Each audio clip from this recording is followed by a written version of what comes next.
Hello, and welcome to myfinanceteacher.org. Aren't the markets crazy these days and these weeks?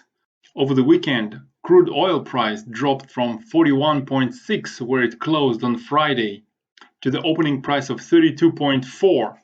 It even dipped under $28 this morning, and current crude oil price is $33.5. Crazy things happening with the stock markets, with the crude oil markets.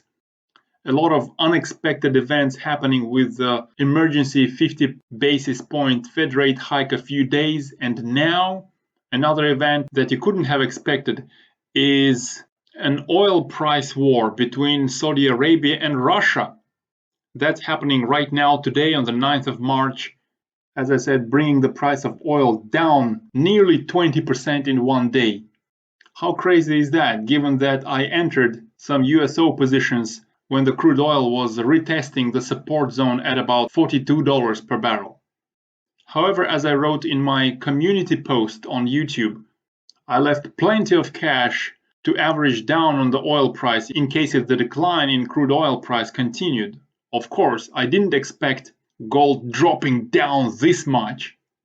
I used about 30% of my oil-related part of the portfolio, and I'm actually thinking to allocate another 20 or another 30% to crude oil today. So looking at the USO, this is the fund I'm using to invest into oil.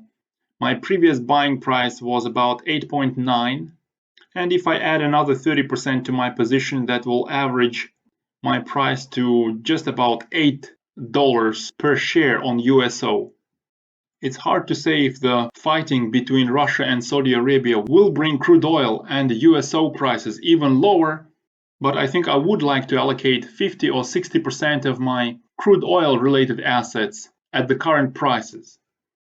After all, crude oil price, after dropping down from that long-term support at 42, has now bounced up from 27.4. Relatively close to that very long-term support zone established in early 2016 at about $26.2. So even if the fights between Russia and Saudi Arabia on the crude oil market continues, I think given that you leave some cash aside, 50 or 60% position at these prices is relatively attractive.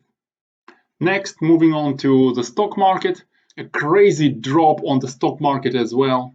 We see that S&P 500 dropped by about 6 or 7% in one day again. And just as we were expecting in some of our previous videos on the stock market, we have seen now a lower low in this declining phase. So I think a buying opportunity in the stock market is coming up relatively soon.